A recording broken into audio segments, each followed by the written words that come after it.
بسم اللہ الرحمن الرحیم الحمد للہ رب العالمین وبہ نستعین وصلی اللہ وسلم علی سید الانبیاء والمرسلین وعلی آلہ واصحابہ اجمعین ومن تبعہم بإحسان الی یوم الدین، اما بعد۔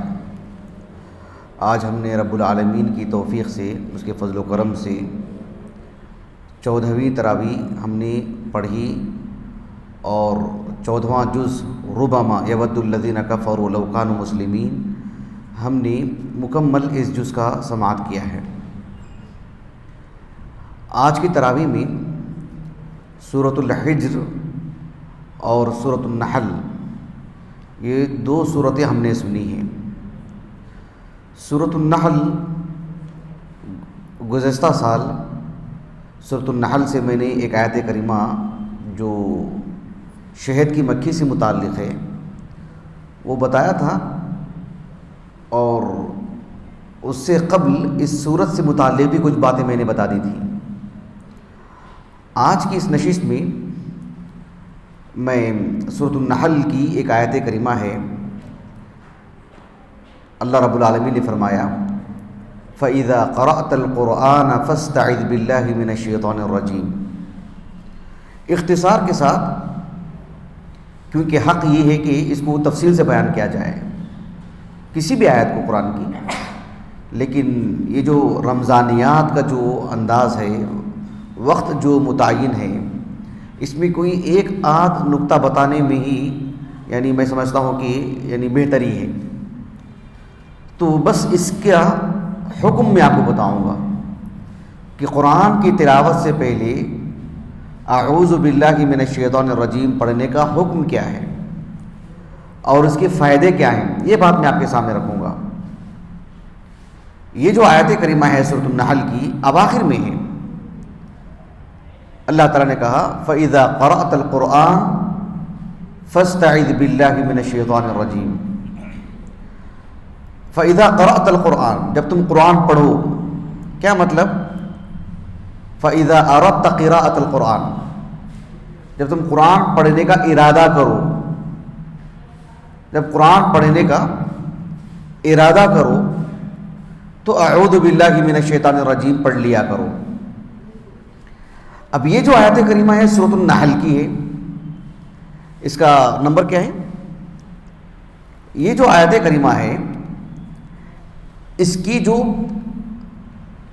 پیچھے کی آیتیں ہیں اس سے ایک مناسبت ہے کہ اللہ تعالیٰ نے جہاں یہ بات کہی ہے کہ جب تم قرآن پڑھنے کا ارادہ کرو تو اعوذ باللہ من الشیطان الرجیم پڑھ لیا کرو، تو پچھلی جو آیات ہیں مثلا وہ جو آیت کریمہ ہے، دیکھیے وَيَوْمَ نَبْعَثُ فِي كُلِّ أُمَّةٍ شَهِيدًا عَلَيْهِمْ مِنْ أَنفُسِهِمْ فَإِذَا قَرَأْتَ الْقُرْآنَ، اس آیت کا نمبر ہے 9/8 اور وہ آیت کریمہ تقریباً 9-10 آیتیں پہلے وَيَوْمَ نَبْعَثُ فِي كُلِّ أُمَّةٍ شَهِيدًا عَلَيْهِمْ مِنْ أَنفُسِهِمْ وَجِئْنَا بِكَ شَهِيدًا عَلَىٰ هَؤُلَاءِ وَنَزَّلْنَا 80/9۔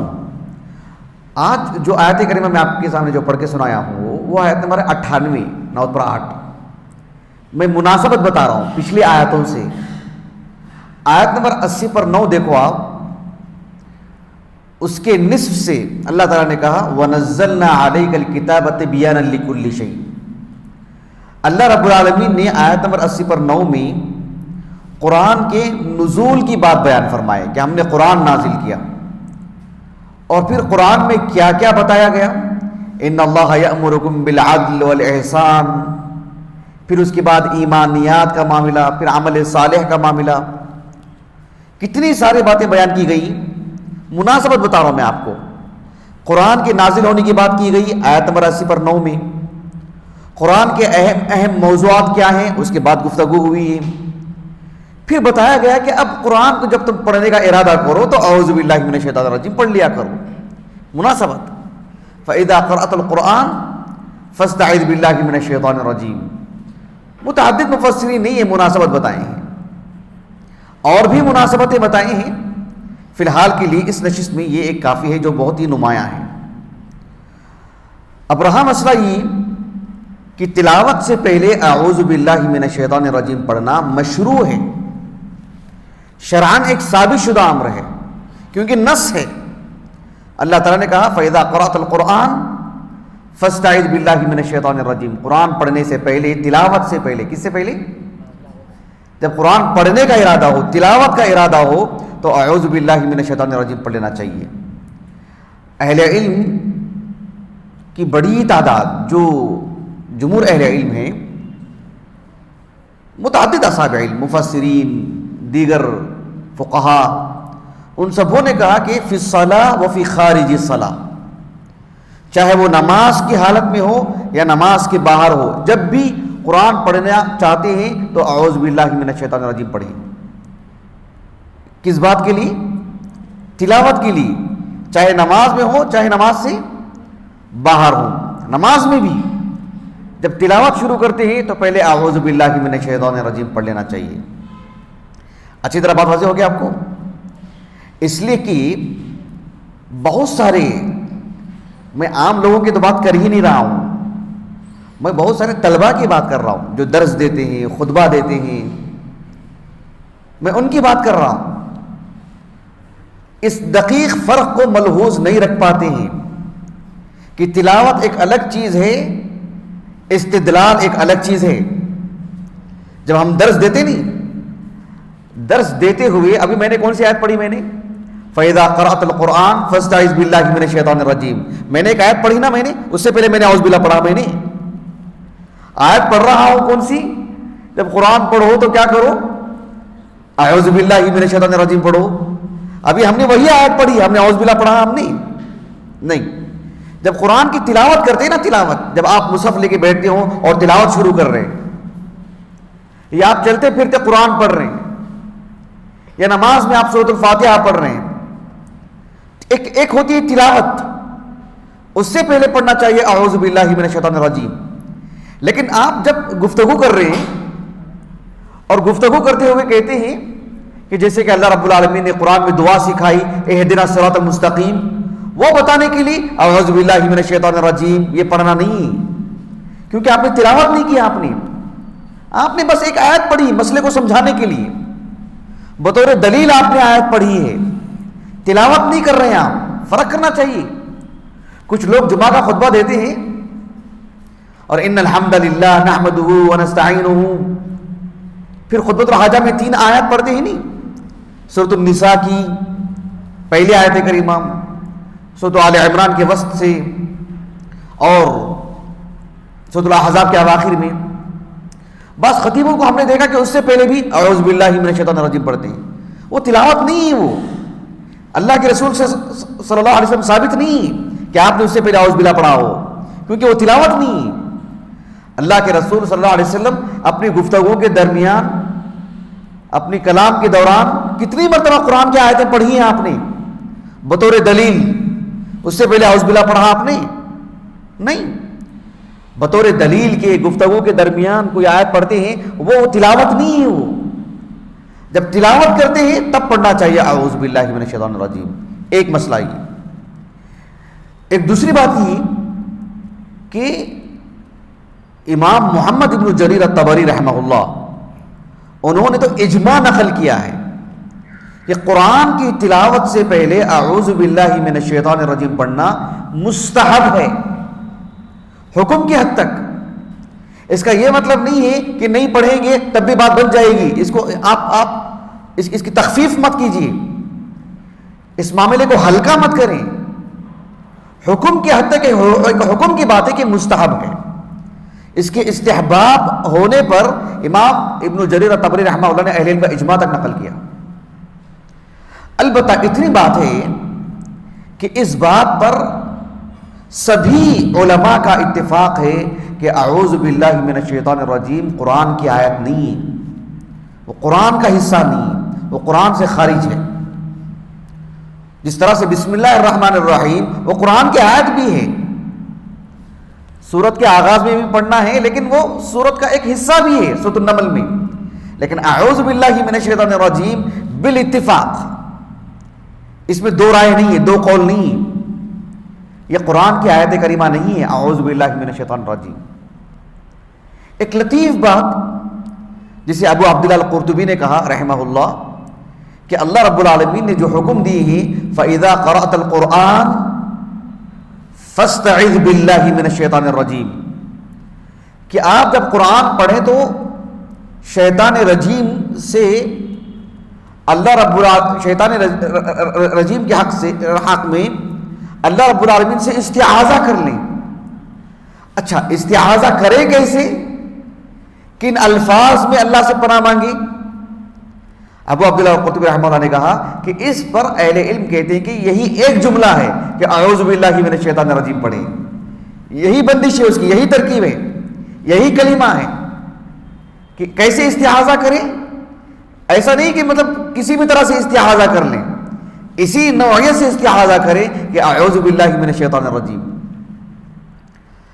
آخر میں ایک بات یہ بتا دیتا ہوں آپ کو کہ قرآن مجید کی تلاوت پر اعوذ باللہ من الشیطان الرجیم پڑھنا چاہیے۔ اس کے فائدے کیا ہیں؟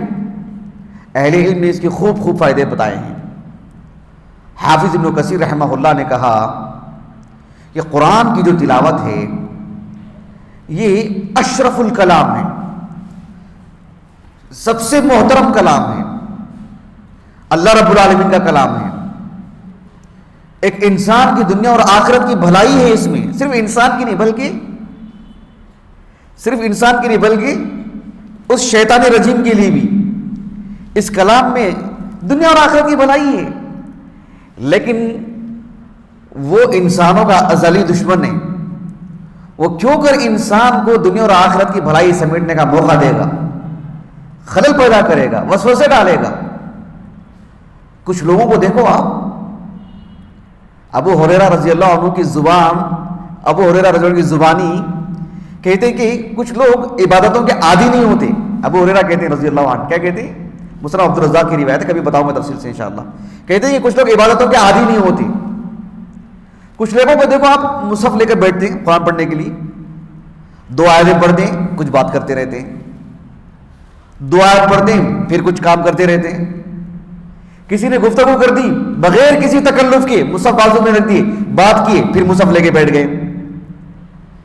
سبحان اللہ، اندازہ لگا یہ آپ ان کی غیر سنجیدگی کا۔ اس کا مطلب ہے کہ وہ تلاوت کے عادی نہیں ہیں رسمی طور پر۔ بہرحال تو ایسی صورت میں اللہ رب العالمین سے استعاذہ، پناہ طلب کرنا شیطان رجیم سے ضروری ہے قرآن مجید کی تلاوت کے لیے، کیونکہ وہ آر بن سکتا ہے۔ ایک فائدہ یہ ہے۔ حافظ ابن کثیر رحمہ اللہ نے ایک فائدہ یہ بھی بتایا، کہا کہ یہ جو الاستعاذہ ہے، کہا کہ انہا طہارۃ للفم، ایک انسان سے گفتگو کرتے ہوئے اپنے اندر پاکیزگی لانا چاہتا ہے، صاف رہنا چاہتا ہے۔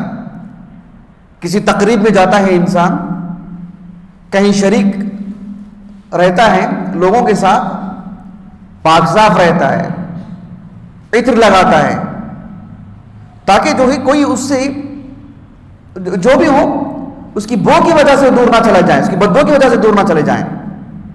تو کہ قرآن کی تلاوت جب کرتے ہیں تو پھر منہ صاف رہنا چاہیے، 2 طرح سے بھی، مسواک بھی کر لیں، منہ بھی صاف کر لیں، اور پھر اعوذ باللہ پڑھنے سے بھی جو معنوی اعتبار سے جو گندگی رہتی وہ دھل جائے گی، وہ صاف ہو جائے گی۔ یہ بات کہی حافظ ابن کثیر نے رحمہ اللہ، اعوذ باللہ من الشیطان الرجیم پڑھنے کا فائدہ۔ حافظ ابن القیم رحمہ اللہ کی جو ایک کتاب ہے اغاثۃ اللہفان فی مکائد الشیطان، اس میں بھی آپ نے بہت سارے فائدے بتائے ہیں۔ اس میں ایک فائدہ آپ نے یہ بتایا کہ جب قرآن کی تلاوت کرتے ہیں تو ملائکہ قریب آتے ہیں، لیکن شیطان قریب ہوگا تو دونوں دشمن ہیں، ملائکہ کیسے قریب آئیں گے اس کے؟ تو اعوذ باللہ من الشیطان الرجیم پڑھیں گے تو پھر ملائکہ کا دشمن دور ہوگا تو پھر ملائکہ قریب آئیں گے۔ یہ ایک فائدہ بتایا حافظ ابن القیم نے رحمہ اللہ۔ اس طرح کے اور بھی بہت سارے فائدے بتائے ہیں حافظ ابن القیم رحمہ اللہ نے۔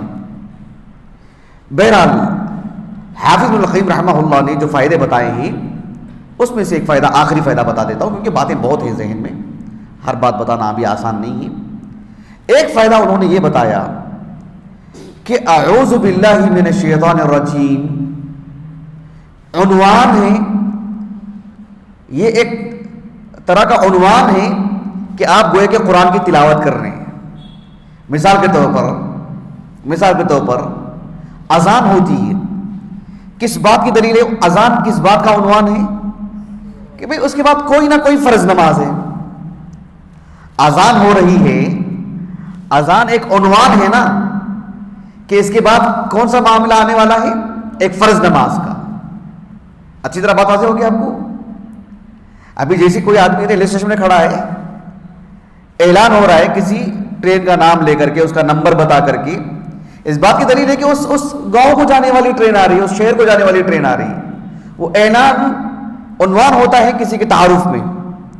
تو حافظ ابن القیم نے کہا رحمہ اللہ، آپ جب اعوذ باللہ من الشیطان الرجیم پڑھتے ہیں، اس بات کی دلیل ہے کہ آپ اس کے بعد تلاوت ہی کرنے والے ہیں، دوسرا کچھ کام نہیں. جسے ہم دیکھتے ہیں مدارس میں، جیسے طلبہ درسگاہوں میں استاذ کے سامنے پڑھتے ہی نہیں کوئی بھی کتاب. جب بولتے ہیں کہ بھائی پڑھیے تو اعوذ باللہ من الشیطان الرجیم بسم اللہ الرحمن الرحیم پھر پڑھتے ہیں. نہیں، آپ حدیث پڑھ رہے ہیں تو کیوں پڑھ رہے ہیں اعوذ باللہ من الشیطان الرجیم؟ آپ عربی ادب کی کوئی کتاب پڑھ رہے ہیں تو کیوں پڑھ رہے ہیں آپ اعوذ باللہ من الشیطان الرجیم؟ وہ قرآن ہے کیا؟ آپ تلاوت کر رہے ہیں کیا؟ اب بسم اللہ ضرور کہیے، بسم اللہ ضرور کہیے کسی بھی کام کے آغاز میں، لیکن جب آپ اعوذ باللہ من الشیطان الرجیم پڑھتے ہیں، یہ اس بات پر رمز ہے، علامت ہے، دلیل ہے، عنوان ہے کہ اس کے بعد جو بات آنے والی ہے وہ صرف اور صرف تلاوت، صرف قرآن کی تلاوت، دوسری بات نہیں. آپ اشعار پڑھ رہے ہیں، اچھے اشعار، ایک نظم پڑھ رہے ہیں، آپ بولیے بسم اللہ، پھر وہ نظم پڑھیے، اعوذ باللہ من الشیطان الرجیم نہیں. آپ کہتے ہیں کہ میں آپ کے سامنے 10 حدیثیں پڑھ کے سنا رہا ہوں، اب آغاز کیجئے بسم اللہ، لیکن اعوذ باللہ من الشیطان الرجیم نہیں. کیوں؟ وہ تلاوت نہیں. تو حافظ ابن القیم نے کہا رحمہ اللہ، آپ اعوذ باللہ من الشیطان الرجیم پڑھیں گے، سنیں گے تو یہ اس بات کا عنوان ہے کہ اس کے بعد صرف تلاوت، دوسری کوئی بات نہیں. اچھی طرح بات واضح ہو گئی. اور بھی فوائد ہیں، میں بس اس بات کو ختم کرتا ہوں انشاءاللہ. سبحانک اللہم و بحمدک اشہد ان لا الہ الا انت استغفرک و اتوب الیک.